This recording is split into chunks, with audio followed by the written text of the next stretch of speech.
Conoce la ciencia desde el pensamiento crítico de los especialistas. Bienvenidos al espacio para la divulgación de la ciencia y la tecnología de la Universidad Juárez Autónoma de Tabasco, UJAT Conciencia, a través de Radio UJAT. Comenzamos.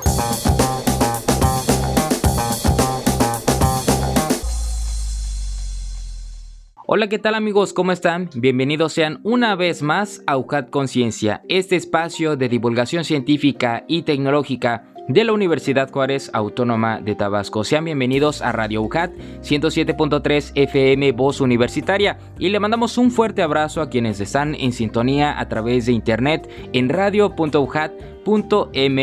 Estamos transmitiendo desde Avenida Universidad Sin Número, Zona de la Cultura, Colonia Magisterial, Villahermosa, Centro Tabasco, código postal 86040, nuestras siglas XHUJAT. Quédense con nosotros, estamos arrancando esta producción original de la Universidad Juárez Autónoma de Tabasco a través de la Secretaría de Investigación, Posgrado y Vinculación, realizado por la Dirección de Difusión y Divulgación Científica y Tecnológica. Asimismo, damos las gracias a la División Académica de Ciencias Biológicas por el apoyo brindado en la realización de ese programa, también a la Dirección de Comunicación y Relaciones Públicas. Y no se les olvide seguirnos en nuestras redes sociales, búsquenos en Facebook, Twitter, Instagram y YouTube como Ciencia y Tecnología UJAT. Súmense también a nuestro podcast en Spotify, nos encuentran como UJAT Conciencia o como Ciencia y Tecnología UJAT, y también pueden dejarnos sus comentarios, preguntas y demás cosas que quisieran que abordáramos en este programa. Así que, sin más preámbulo, vamos a escuchar la siguiente información y ahorita regresamos para presentarles a nuestra invitada de lujo de esta ocasión. Descubren uno de los mayores arrecifes de corales del mundo en estado pristino. Uno de los mayores arrecifes de coral del mundo frente a las costas de Tahití fue descubierto por una misión de investigación científica apoyada por la UNESCO. El estado pristino de los corales en forma de rosa y la extensa superficie que cubre hacen que este descubrimiento sea considerado como muy valioso. La UNESCO informó que el arrecife se encuentra a una profundidad de entre 30 y 65 metros. Tiene alrededor de 3 kilómetros de longitud y entre 30 y 65 metros de ancho, lo que lo hace uno de los arrecifes de coral sanos más extensos de los que se tiene constancia. Los corales gigantes con forma de rosa tienen hasta 2 metros de diámetro. Mujer recibe el primer implante de chip biónico en un ojo. Una mujer británica de 88 años que había perdido la visión en el ojo izquierdo se convirtió en la primera paciente en el Reino Unido que detecta señales en ese ojo usando un nuevo y revolucionario chip biónico. La intervención se llevó a cabo en el hospital especializado Moorfields Eye Hospital en Londres como parte de un ensayo clínico a nivel europeo. En un comunicado de la institución se informó que la paciente fue diagnosticada con atrofia geográfica, la forma más común de degeneración macular relacionada con la edad y una condición que afecta a más de 5 millones de personas por todo el mundo. La manera en que ese implante funciona es mediante la inserción quirúrgica de un microchip de 2 milímetros en el centro de la retina del paciente, que ha de ponerse unos especiales que contienen una cámara de video vinculada a un pequeño ordenador que va a su vez apoyado a una banda en la cintura. Consideran en la UNAM que los biólogos son esenciales para garantizar la viabilidad de la especie humana. Estimar el riesgo, establecer prioridades de acción, así como desarrollar medidas de remediación y restauración, es parte de la labor que realizan los profesionales de la biología, quienes llevan a cabo una función primordial en la lucha contra la COVID-19. Interactúan con profesionales de otras áreas, ingenieros, abogados, químicos, economistas y antropólogos, entre otros. Contribuyen a la solución de algunos problemas propios de las ciudades como la contaminación, protección del entorno, la gestión de áreas naturales y zonas verdes. De acuerdo con el académico de la Facultad de Estudios Superiores Zaragoza, David Nahum Espinosa, organista, gracias a su experiencia y formación en las áreas como investigación, prevención y control, entre otras, contribuyen en la tarea de frenar el virus del SARS-CoV-2. Su trabajo es fundamental en un país como México para aprovechar su potencial de recursos naturales. La investigación que realizan en las múltiples especialidades se centra en el funcionamiento de los organismos y los sistemas vivos con aplicaciones inmediatas en medicina, restauración y gestión del medio ambiente.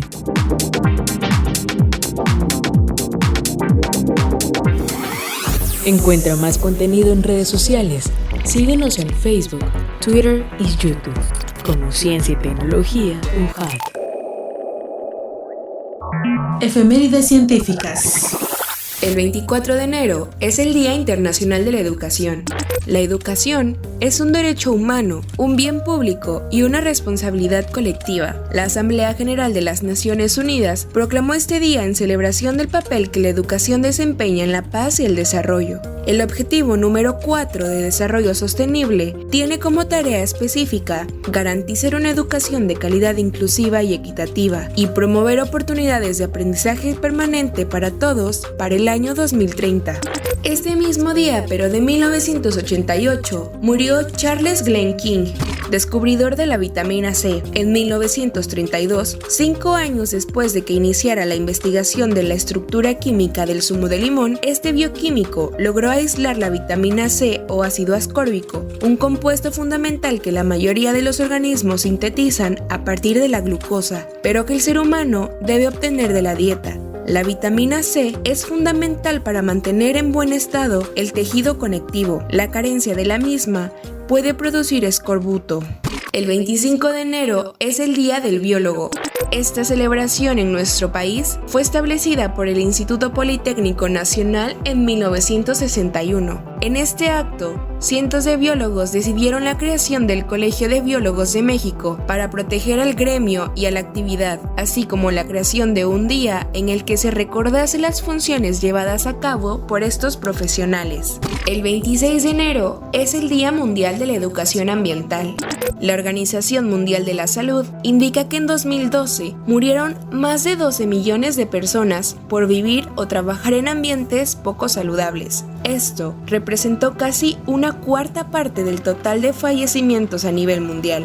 La contaminación del aire, agua y suelo continúan su avance y las sociedades difícilmente ven la relación directa entre la pérdida del patrimonio medioambiental y el menoscabo económico y social que esto implica a mediano y largo plazo.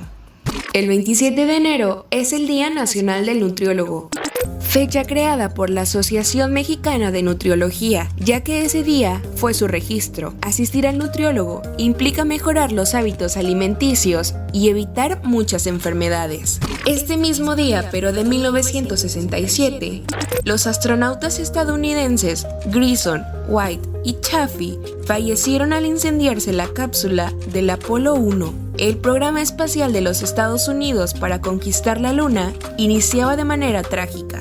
Y también, el 27 de enero es el Día Internacional de Conmemoración Anual en memoria de las víctimas del Holocausto. La Asamblea General de las Naciones Unidas creó el programa de divulgación sobre el Holocausto y las Naciones Unidas con un objetivo sencillo y contundente: recordar al mundo que la perspectiva que nos otorga el Holocausto es relevante para prevenir futuros genocidios. A lo largo de los años, el programa ha establecido una red global de asociaciones y ha llevado a cabo iniciativas versátiles, entre las que incluyen recursos educativos, programas de desarrollo profesional, una serie de archivos, mesas redondas y exposiciones. Muchísimas gracias, auditorio. Soy Adrián de Dios y qué gusto que continúen con nosotros aquí en UJAT Conciencia. Y les presento a nuestra invitada. Nos da muchísimo gusto que nos acompañe en esta emisión la doctora Karina Xianya Álvarez Villagómez, profesora investigadora de la División Académica de Ciencias Biológicas. Doctora, estuvo muy bien el nombre, ¿cómo le va? Correcto, Adrián, muchas gracias. Muy bien, es un placer estar aquí, gracias por la invitación. Estamos muy contentos de que nos pueda acompañar en esta ocasión, ya que tenemos un tema muy importante que más adelante se los voy a platicar. Pero les voy a contar un poco de la trayectoria de nuestra invitada. Y es que la doctora Karina es licenciada en Biología, egresada del Instituto Tecnológico de Boca del Río, Veracruz, maestra en Ciencias en Biotecnología por el Centro de Investigación Científica y de Educación Superior de Ensenada, esto en Baja California, más conocido como CICESE, y doctora en Biotecnología por la Universidad de Barcelona en Barcelona, España. Actualmente es profesora investigadora de la División Académica de Ciencias Biológicas de nuestra alma mater de la Universidad Juárez Autónoma de Tabasco. Cuenta con el reconocimiento a perfil deseable PRODEP, es miembro del Sistema Estatal de Investigadores, del Consejo de Ciencia y Tecnología del Estado de Tabasco y es miembro del Sistema Nacional de Investigadores, esto del CONACYT, del Consejo Nacional de Ciencia y Tecnología. Su línea de investigación se centra en el estudio de la microbiota intestinal, prebióticos y probióticos y su interacción molecular con el epitelio intestinal, con experiencia en líneas celulares humanas y peces, concretamente en el pejelagarto. Es integrante del Cuerpo Académico en Consolidación, Aprovechamiento de Recursos Acuáticos. También ha colaborado y colabora en el desarrollo de proyectos de investigación. Asimismo, ha sido responsable técnico de un proyecto de investigación con financiamiento externo y cuenta con publicaciones científicas en revistas indexadas de alto impacto internacional. También ha participado en la revisión por pares de manuscritos para su publicación en revistas indexadas, también de prestigio internacional. Ha presentado diversas ponencias en congresos nacionales e internacionales y participa en la formación de estudiantes mediante la tutoría, dirección y codirección de tesis de licenciatura, maestría y doctorado. Y es que con esta gran trayectoria nos llena de muchísimo gusto que nos pueda acompañar la doctora Karina Álvarez, profesora investigadora de la División Académica de Ciencias Biológicas, donde vamos a platicar sobre el tema uso de prebióticos para el refuerzo de la barrera intestinal del pejelagarto, del proyecto efecto de la administración de mananoligosacáridos y betaglucanos sobre el desarrollo de la función de barrera intestinal en juveniles de pejelagarto, Atratosteus tropicus. Así que ahorita regresamos, vamos a escuchar esta información y no se desconecten. Uso de prebióticos para el refuerzo de la barrera intestinal del pejelagarto. El desarrollo de la microbiota gastrointestinal conlleva un proceso que inicia desde el nacimiento de los seres vivos. Se sabe que en los animales terrestres la fuente inicial de la colonización bacteriana es la microbiota materna, mientras que en los animales acuáticos está determinada por el entorno al contacto con el agua dulce disponible. La inclusión de prebióticos en la dieta de diferentes especies de peces tiene efectos positivos sobre el crecimiento, la digestibilidad de nutrientes y el sistema inmunológico. Sin embargo, se desconoce si ejercen un efecto positivo en la regulación de la función de barrera intestinal, la cual ejerce como una barrera física que impide la translocación de antígenos, toxinas y patógenos. Existe interés en evaluar la factibilidad del uso de prebióticos en la acuicultura, con la visión de que contribuyan en una reducción de infecciones por patógenos, a la resistencia a enfermedades y mejore la sobrevivencia. El pejelagarto, Atractosteus tropicus, es una especie nativa con un alto potencial de cultivo en la región sureste de México. Por ello, es necesaria la generación de conocimiento centrado en la fisiología de esta especie a través de la nutrición para poder generar propuestas que apuntalen al pejelagarto como un recurso viable para la acuicultura. En este sentido, el objetivo del proyecto consistió en la evaluación del efecto de la administración de prebióticos fruto-oligosacáridos en dietas experimentales sobre el crecimiento, la sobrevivencia y sobre el fortalecimiento de la función de barrera epitelial intestinal a nivel de expresión de genes asociados a la integridad estructural epitelial del intestino en larvas y juveniles de pejelagarto.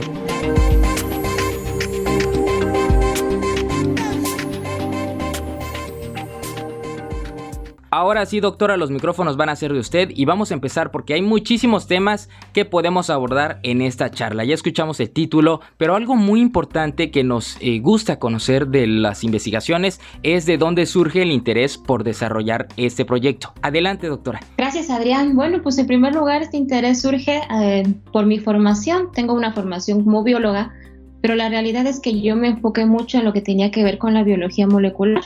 Siempre fue mi pasión poder investigar qué es lo que sucedía en las interacciones moleculares generalmente en el interior del cuerpo, ¿no? La comunicación entre las células. Posteriormente me involucré mucho en lo que tenía que ver con la microbiología, así que entonces me enfoqué a la biología molecular de microorganismos. A partir de ahí empecé a investigar mucho sobre lo que era la función y el papel de los microorganismos en relación con otros seres vivos, incluso con el humano, ¿no? Gran parte de mi formación fue el efecto de los microorganismos en los humanos, y entonces empecé a descubrir cuál era el efecto de la microbiota, todo el papel que tenía en el desarrollo de enfermedades, también el papel que tenía en el desarrollo de la función metabólica saludable, ¿no? Entonces, esto fue lo que me fue llevando a meterme cada vez más y más y más a estudiar lo que ocurría directamente, esa interacción molecular entre la microbiota, es decir, las bacterias que están en nuestro interior, concretamente en nuestro intestino, y cómo estos se vinculaban con la salud o con la enfermedad. Bueno, a raíz de que esta ha sido mi formación, te comento, ¿no? Principalmente en humanos e incluso en algunos modelos murinos, es decir, ratones. Después, cuando regresé a la UJAT, porque yo me salí unos 4 años para estudiar el doctorado, y al volver a la UJAT me integré al cuerpo académico en consolidación, aprovechamiento de recursos acuáticos, un cuerpo académico que trabaja mucho con el pejalagarto. El pejalagarto es una especie de gran importancia cultural y gastronómica en el estado, entonces me llamó mucho la atención esta especie y también mi interés fue poder colaborar con ellos en realizar estos estudios a nivel más molecular, ¿no? De poder de alguna manera aportar información que pudiera ayudar también al cultivo de esta especie, que es una especie, como te digo, tan importante. De ahí surgió, de ahí se enlazó todo y es entonces como se desarrolla este proyecto, ¿no? Evaluar la resistencia que pueden ejercer ciertos prebióticos en la resistencia del intestino en el pejalagarto. Indudablemente es muy interesante, doctora, lo que nos platica después de estar estudiando otro tipo de especies que a lo largo de estos años que también ha participado ya en la investigación, ¿qué diferencias y similitudes encuentra en la composición intestinal de los ratones, por ejemplo, y del pejalagarto? Bueno, en el caso de los ratones se ha estudiado muchísimo, ¿no? Ya se conoce mucho su composición, se conocen incluso ciertos géneros microbianos o que concretamente de bacterias que están relacionadas con la salud o con la enfermedad, ¿no? Podemos mencionar algunos, por ejemplo, Lactobacillus, Bacillus, Bifidobacterium, Streptococcus. Estos son géneros bacterianos que están presentes en aquellos organismos que presentan un metabolismo eficiente, ¿no? Que son resistentes a enfermedades, entre otras cosas. En cambio, se ha descubierto que cuando se presentan ciertas cepas de Escherichia coli, de Salmonella, Helicobacter pylori, etcétera, pueden conducir a trastornos metabólicos, ¿no? Por ejemplo, la enfermedad de Crohn, el trastorno del colon irritable, colitis ulcerosa. Últimamente hasta se ha vinculado la microbiota con el desarrollo de algunas patologías que tienen que ver con el cerebro, ¿no? Porque el intestino es un órgano que tiene muchas terminaciones nerviosas, ¿no? En segundo lugar después del cerebro. Y entonces, como el intestino juega un papel muy importante en la comunicación cerebro-intestino, pues es que se ha vinculado el efecto de la microbiota del intestino que realmente puede modular esa capacidad neurotransmisora, ¿no? Cognitiva, etc. Por ejemplo, si hay una distorsión en la microbiota, en las bacterias o en los microorganismos que habitan en el intestino, se puede producir ciertos trastornos como por ejemplo Parkinson, incluso la depresión, trastornos del comportamiento, están vinculados con una alteración de la microbiota. En el caso de los ratones y de los humanos, pues esto está muy estudiado y cada día se están generando más y más y más hipótesis y más descubrimientos, muchos resultados muy interesantes, ¿no? Incluso ya vinculan la microbiota, la distorsión de la microbiota con desarrollos de cáncer también, ¿no? Por ejemplo. Pero en el caso de los peces, estos trastornos que tienen que ver con el ámbito biomédico no están concretamente enfocados en ese aspecto, sino que más bien en los peces nos estamos enfocando en cómo la microbiota juega un papel en el reforzar su sistema inmunológico, su barrera física al ataque de ciertos patógenos, porque es muy importante que los peces puedan desarrollar su intestino de una manera saludable. Si desarrollan su intestino de una manera saludable, pueden tener una capacidad digestiva mejor, absorben mejor los nutrientes y esto se refleja en mejor crecimiento de los peces, lo que ayuda mucho a su cultivo. Entonces, son vertientes un poco distintas en el enfoque, en el objetivo a largo plazo, aunque se ha descubierto que también predominan similares los géneros bacterianos que están tanto en organismos saludables, que pueden ser humanos ratones, como también en peces, ¿no? Que pueden ser Bifidobacterium, como te decía, Lactobacillus, etc. O sea, sí hay similitudes en el caso de los géneros bacterianos que están en todos los organismos en general, ¿eh? Aquellos que conocemos como probióticos. ¿Cuáles son esas características de los patógenos que se han logrado identificar alguno a lo largo de este proyecto, doctora? Los patógenos tienen ciertas características muy importantes.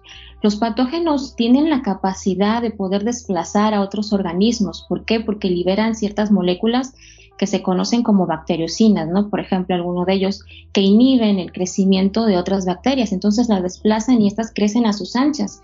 Entonces también las bacterias patógenas compiten por los alimentos, por los nutrientes, por los iones, vitaminas, etcétera, todo esto que pueda estar presente en el intestino. Y entonces también los patógenos lo que hacen es que desencadenan una serie de reacciones químicas que generan una inflamación. Algunas veces esta inflamación es crónica y entonces desemboca en el desarrollo de enfermedades. Este es el principal papel de los patógenos, ¿no? Aquello que se quiere erradicar. Y en contraparte, los probióticos o las bacterias que conocemos como beneficiosas, lo que hacen es que también están dotados de una capacidad enzimática o genética que hace que liberen moléculas que también desplazan a los patógenos, como si hubiera una lucha de cuál es más fuerte para poder sobrevivir en el intestino y a la vez poderse expandir, ¿no?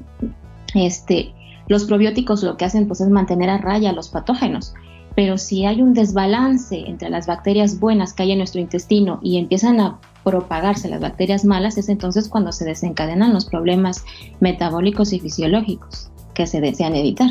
No, por ejemplo, te cuento, uno dice, depende qué tipo de microbiota quieres tener, es el tipo de alimentación que consumes. Ya se ha registrado, ya se ha descrito que hay personas que cuando consumen unas dietas altas en grasas o en azúcares que son digeribles o que tienen un alto valor calórico, lo que hacen es que estamos alimentando a las bacterias malas. Entonces las bacterias malas crecen en nuestro cuerpo y nos producen ciertas enfermedades y trastornos intestinales, entre otros trastornos como los que ya te había platicado anteriormente. Pero si en cambio uno quiere tener una microbiota saludable, pues lo que hace es que consume alimentos altos en fibra, porque estos alimentos, a los que denominamos prebióticos, son el alimento de esas bacterias buenas. Y estas bacterias buenas pues nos protegen contra el ataque de patógenos y con el desarrollo de enfermedades. Y en este mismo sentido, doctora, ustedes estudian los pejelagartos, ¿no? Porque es parte de los estudios del cuerpo académico que nos platicaba, al cual forma parte. En este sentido también la microbiota es fundamental. ¿Qué similitudes podemos encontrar en la de los pejelagartos? Tal vez sonará algo loco con la de los seres humanos. No es nada loco. De hecho, sí se encuentran similitudes porque, como te comentaba, hay géneros bacterianos que están de manera predominante tanto en los humanos como en los peces, ¿no? Y estas bacterias se les conoce como bacterias benéficas. Entonces, tiene una gran importancia también la microbiota en el intestino de los peces. Microbiota, es decir, estos microorganismos habitan en la boca, en la piel, en general en todo el cuerpo del pez o de los organismos, pero la gran mayoría se encuentra en el intestino. Entonces es tan grande la cantidad de bacterias que se encuentran ahí que su papel es fundamental, no podemos hacerlos a un lado. De hecho, ya el panorama o la visión en los estudios ya tiene que cambiar a raíz de que no nada más debemos estudiar al organismo y a sus células en sí, sino también a los organismos que habitan dentro de estos organismos de estudio. ¿Por qué? Porque ejercen un papel muy, muy importante en el desarrollo, en la fisiología, en la salud y en la enfermedad de los organismos hospederos, ¿no? En este caso de los peces. Entonces, se han hecho ya algunos estudios previos en el grupo en donde están describiendo qué tipo de bacterias están presentes en los pejelagartos de manera natural. Pero ahorita nuestra intención después de este proyecto, que este proyecto lo que consistió fue en evaluar si los prebióticos reforzaban una función que se denomina barrera, que es una función que impide el paso de patógenos, que impide que haya una liberación de metabolitos en el intestino que pueda causar trastornos o inflamación en el pez y que pueda, por lo tanto, desembocar en un pobre desarrollo o un pobre crecimiento. Ya vimos que los prebióticos sí refuerzan esto y esto favorece el crecimiento del pez, hace supervivencia, etcétera. Fueron resultados positivos, resultados muy buenos que nos alegran mucho, pero ahora el siguiente paso es precisamente evaluar estos prebióticos a qué bacterias se alimentaron, qué bacterias son las que están presentes ahora en el intestino del pejelagarto que le están confiriendo estos efectos positivos. Es lo que queremos ver, es a dónde va ahora la investigación. hacia describir estos géneros bacterianos que están presentes. Y entonces, ya que los describamos tal cual, ya podremos hacer ahora sí una comparación para saber cuáles son sus similitudes con respecto al metabolismo humano, dependiendo de las bacterias que también están presentes. La evaluación consistió en poder determinar si la administración de probióticos, es decir, cuando le dábamos de comer a los peces estos probióticos, los probióticos eran capaces de tener un efecto positivo en el pez a nivel fisiológico y metabólico. ¿Cómo lo evaluamos? En primer lugar, me gustaría comentarte que los prebióticos son fibras alimentarias, ¿no? Generalmente así las conocemos, pero estas fibras el organismo o el pez no es capaz de digerirlas, no las puede descomponer, y como no las descompone, pues no las absorbe, no les sirven como un alimento tal cual. Estas fibras lo que hacen es que llegan hasta el intestino, es decir, pasan todo nuestro sistema gastrointestinal o todo el sistema gastrointestinal del pez, llegan hasta el intestino, y ahí en el intestino las bacterias que habitan en el intestino son las responsables de poder degradar estos prebióticos. Al degradar estos prebióticos, las bacterias benéficas son las que empiezan a abundar en el intestino y entonces tienen efectos positivos. Ahora imagínate, en el intestino está cubierto por una capa de mucus, ¿no? Son proteínas que tienen una naturaleza como mucosa o gelatinosa. Entonces está el intestino, arriba tiene una capa de mucus y posteriormente se encuentran las bacterias o los microorganismos. No hay un contacto directo en ellos. Para que el intestino pueda tener una función más resistente a la presencia de las bacterias, pues se requiere que esta capa de mucus sea más densa y más gruesa. Las bacterias benéficas lo que hacen es que liberan moléculas que modulan la actividad del intestino. Y entonces el intestino, al recibir estas moléculas de las bacterias, pues están liberando más mucus, ¿no? Y el mucus se vuelve más grueso y más resistente. De manera que si pudiera llegar o acceder al intestino una bacteria patógena, la bacteria patógena no podría causar un daño en sí de manera directa porque está esa capa de mucus que está protegiendo al intestino. Entonces vimos que los prebióticos pueden reforzar esta capa física, ¿no? De mucus. Eso por un lado. Por otro lado, las células del intestino tal cual, lo que sería la pared del intestino, también estas células juegan un papel muy importante en la salud o en el desarrollo de inflamación en el pez.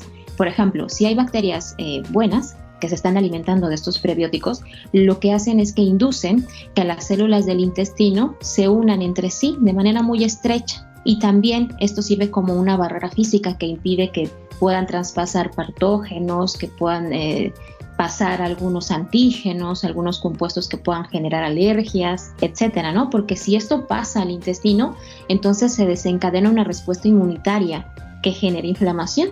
Y al generar inflamación, pues desemboca en enfermedades en el pez y evita que el pez, al estarse alimentando, pues concentre una gran cantidad de energía en lo que tiene que ver con su desarrollo y crecimiento.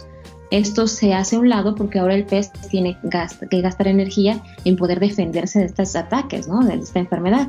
Entonces lo que queremos es hacer que el pez sea más resistente para que crezca de una manera más óptima y favorable en el cultivo. Bueno, entonces vimos que también al administrar los prebióticos, estas células se unen más fuertemente entre sí, haciendo que su estructura sea más resistente. ¿Cómo lo pudimos comprobar? Pues evaluamos la expresión de genes. Resulta que el intestino tiene la presencia de ciertos genes que están involucrados en que estas células se mantengan fuertemente unidas. Entonces evaluamos algunos genes que se llaman sonudocludens, claudinas y algunos genes del sistema inmunológico que puedan causar inflamación. Y vimos que al administrar prebióticos al pez, pues incrementaba la expresión o la presencia de estos genes, lo que finalmente podía conllevar a un reforzamiento de esta barrera del intestino, lo que favorece finalmente en el desarrollo y en la salud del pez. Y también se observó que el pez pues creció más, presentó un mayor porcentaje de sobrevivencia. Entonces ahí es como se enlazan todos los datos, mostrando que estos resultados pues fueron muy buenos, ¿no? Nuestra intención a final de cuentas es poder generar nuevas tecnologías o estrategias en el desarrollo de alimentos que puedan ser favorables para el óptimo desarrollo de los pejelagartos en cultivo. Algo muy interesante también, doctora, es el asunto de la mortalidad que se tiene actualmente del peje lagarto en cautiverio. ¿Nos puede platicar si tiene conocimiento en este sentido y saber si con este estudio se puede ayudar a reducir estos índices? Sí, el peje lagarto tiene un porcentaje elevado, digamos que de mortalidad, sobre todo en las etapas iniciales de su desarrollo, ¿no? En la etapa larval y un poco en la etapa juvenil. ¿Por qué? Porque es un organismo carnívoro, ¿no? Entonces, sí, nuestra intención es desarrollar estrategias que puedan disminuir esto, que el alimento que consumen pueda ayudarles en su crecimiento y no tengan tanta necesidad, ¿no? de por decirlo de alguna manera, de alimentarse de entre ellos, ¿no? Entonces, lo que observamos fue que al administrar los prebióticos, pues sí se favoreció la sobrevivencia o el porcentaje de sobrevivencia. Aún necesitamos realizar más estudios. Lo que pasa es que los prebióticos son muy diversos, no solamente existen unos, hay muchos tipos de prebióticos, se administran también en diferentes cantidades, no hay una cantidad universal, ¿no? Para que pueda ejercer un efecto positivo. Se tienen que estudiar diferentes concentraciones, es decir, diferentes cantidades del prebiótico a administrar para que pueda tener efectos positivos.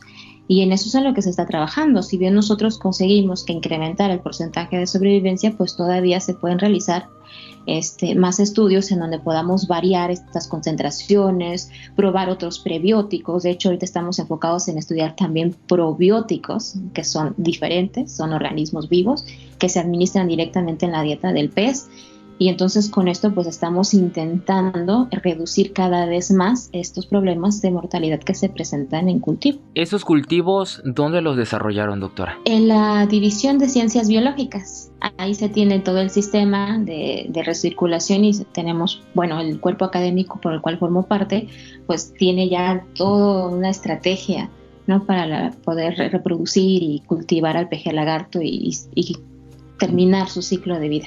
Y ahí es donde se desarrolló el estudio. ¿Existen otras dificultades durante el proceso de estas etapas que ustedes están desarrollando? No, dificultades tal cual no. Digamos que el peje lagarto en realidad es un pez ideal para el cultivo, ¿no?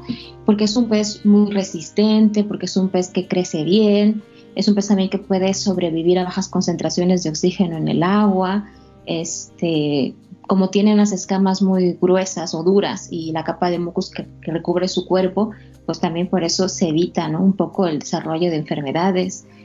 También es un pez que, pese a ser carnívoro, tiene o ha mostrado una buena aceptabilidad del alimento formulado, ¿no? Del alimento artificial. Entonces es una especie, yo lo diría, noble para este sentido, ¿no? Para la acuacultura, tiene mucho potencial, ¿no? Entonces, digamos que el problema o la limitante más importante en la cuestión de cultivo, pues es la mortalidad que se presenta en las primeras etapas. Afortunadamente también esto se ha reducido porque anteriormente, cuando se iniciaba con el cultivo de peje lagarto, pues se alimentaba con una dieta que era específica para trucha.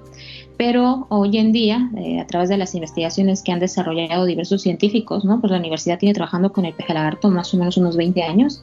Entonces, desde los pioneros hasta las investigaciones más recientes, algunas de ellas muy importantes, derivadas de mis compañeros del grupo de investigación, pues han permitido que se formule un alimento especial para el peje lagarto.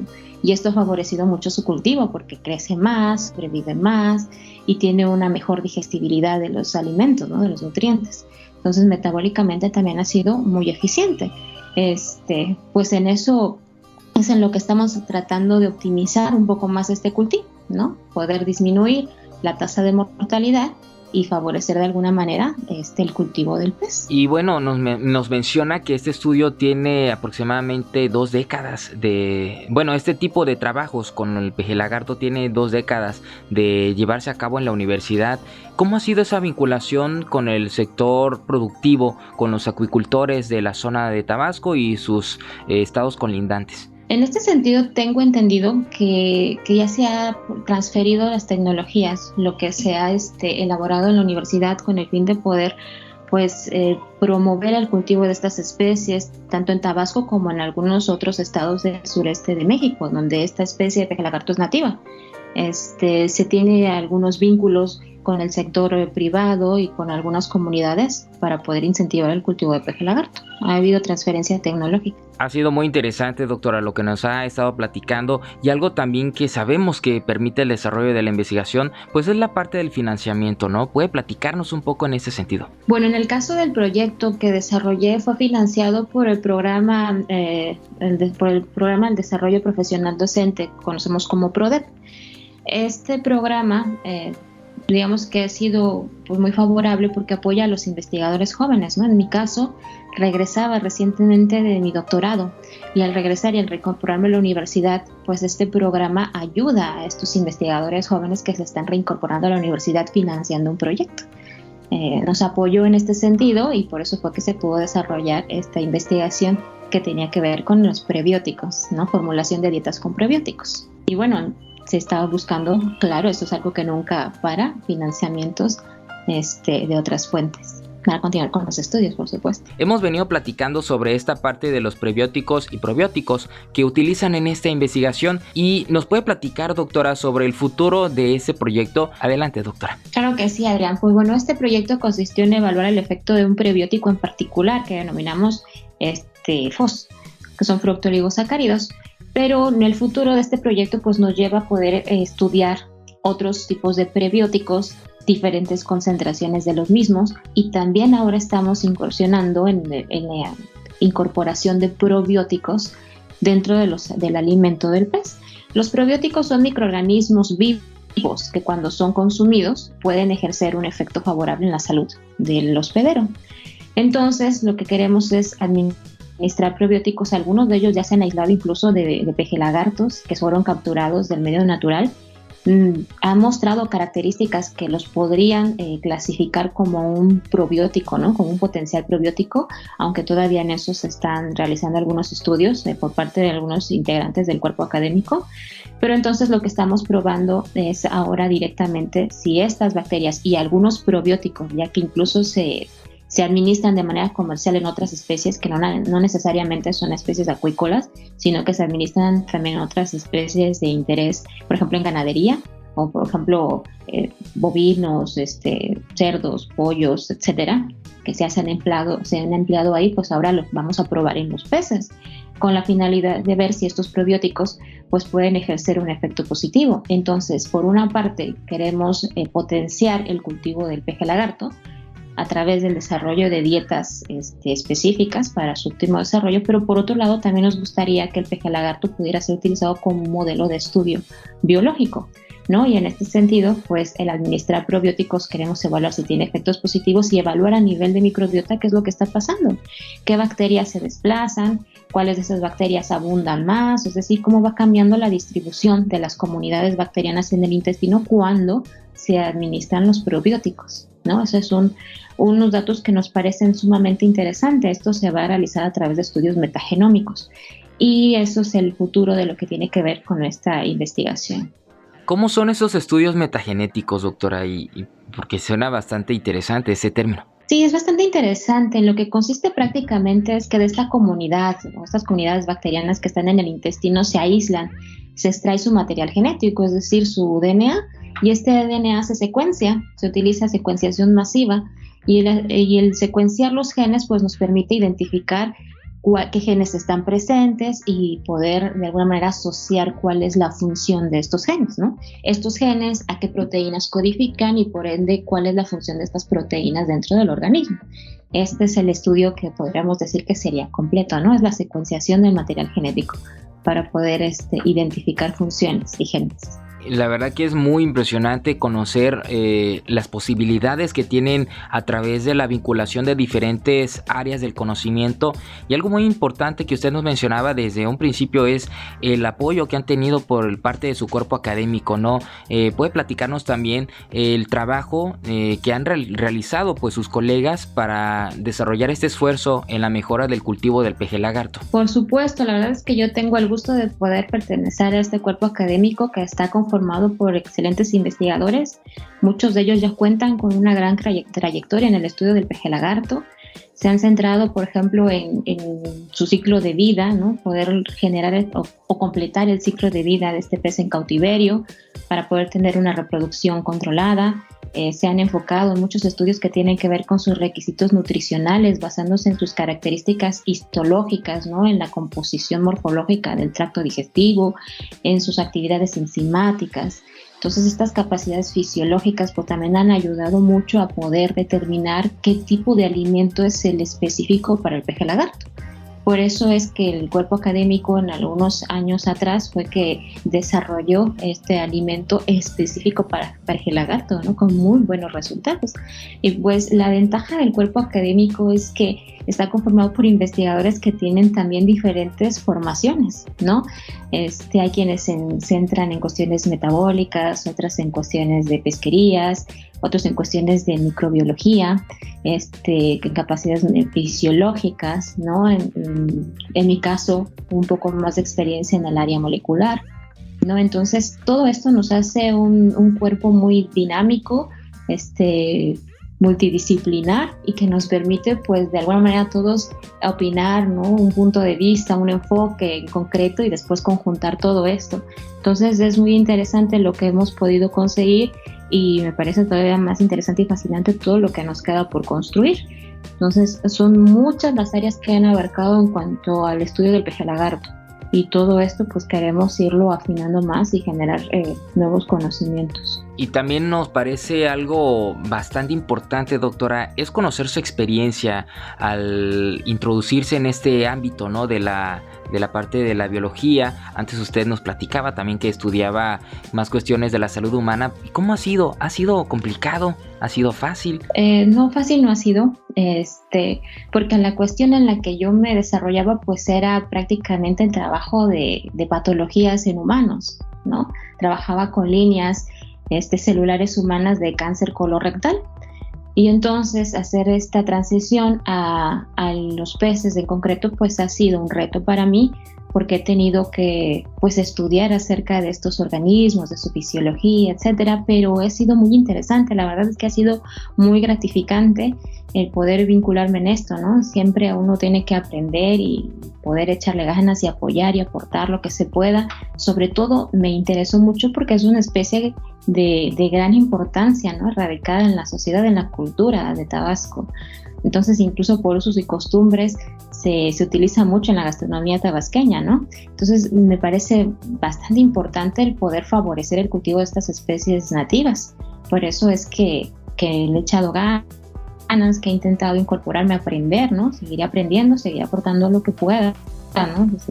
Desde mis capacidades y aunque no ha sido fácil, ha sido un reto muy grato. Me siento muy complacida de poder pertenecer a este grupo y de poder trabajar y aprender y generar conocimiento, ¿no? Además. Así es, doctora. En este mismo sentido, pues usted habla de aprendizaje, ¿no? Y el aprendizaje debe ser de todos. ¿Qué nos falta por aprender a nosotros como ciudadanos y cuál es nuestro papel ante este tipo de temas del peje lagarto, de conocer sus propiedades? Cuéntenos. Pues bueno, como ciudadanos, yo supongo que en cuestiones de hablando ya de la población tabasqueña, pues conocen al peje lagarto perfectamente, ¿no? Pero esta es una especie que me gustaría que fuera un poco más de aceptación de la población en general en México, porque es una especie muy interesante, con muchas propiedades y ventajas, ¿no? Tanto en su cultivo como en lo que tiene que ver con su ecología, su biología, etcétera. Es un pez que vive desde la prehistoria, ¿no? Estuvo, de hecho, conviviendo con los dinosaurios y no ha evolucionado prácticamente desde entonces. Entonces es un pez con mucho potencial y muy interesante de estudiar.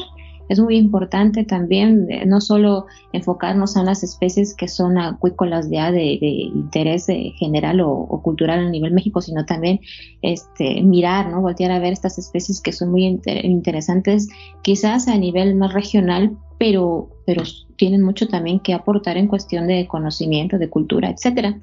Y en cuanto a las propiedades incluso de la misma carne o del potencial que tiene el peje lagarto, leí por ahí estudios en donde describían en cuestiones de sabor, ¿no? De calidad de la carne, etcétera, que tenía mayor aceptabilidad el peje lagarto que era cultivado a través de la acuacultura que el peje lagarto que era capturado del medio silvestre, ¿no? Del medio natural. Entonces hasta eso es importante su cultivo porque también puede favorecer a estas cualidades de sabor, ¿no?, en el peje lagarto. Yo creo que es muy importante apostar también por la acuacultura, ¿no? Su intención pues es la de generar alimentos para la población. Entonces es importante porque por un lado pues evitamos también la destrucción de ecosistemas, la sobrepesca, que se puedan estar amenazadas ciertas especies. Esta especie que es nativa de aquí pues también hay de alguna manera que cuidarla y protegerla. Entonces en muchos sentidos es muy importante pues apoyar, ¿no?, el cultivo de peje lagarto y el consumo de peje lagarto, que además es muy rico, Asadito, ¿no? O en aguachile. O en empanaditas. Con queso.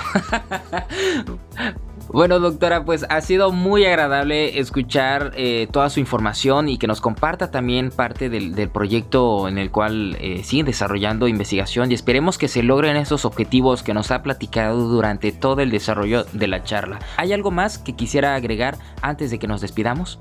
No, Adrián, de momento la verdad es que no, nada más consuman peje lagarto.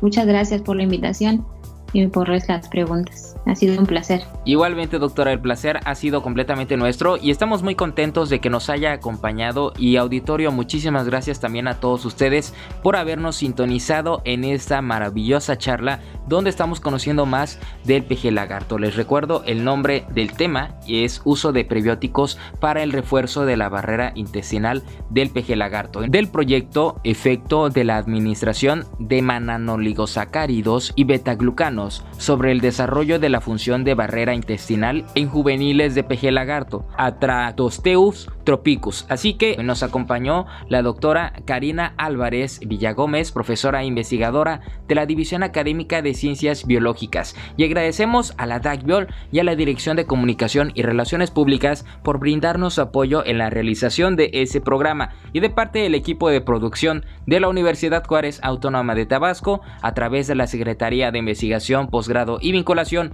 y la Dirección de Difusión y Divulgación Científica y Tecnológica, les agradecemos muchísimo por habernos sintonizado y acompañado en esta ocasión. Soy Adrián de Dios y recuerden, UJAT, estudio en la duda, acción en la fe.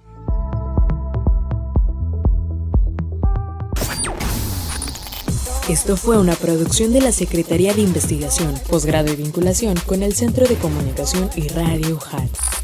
Los esperamos en la siguiente emisión en UJAT Conciencia.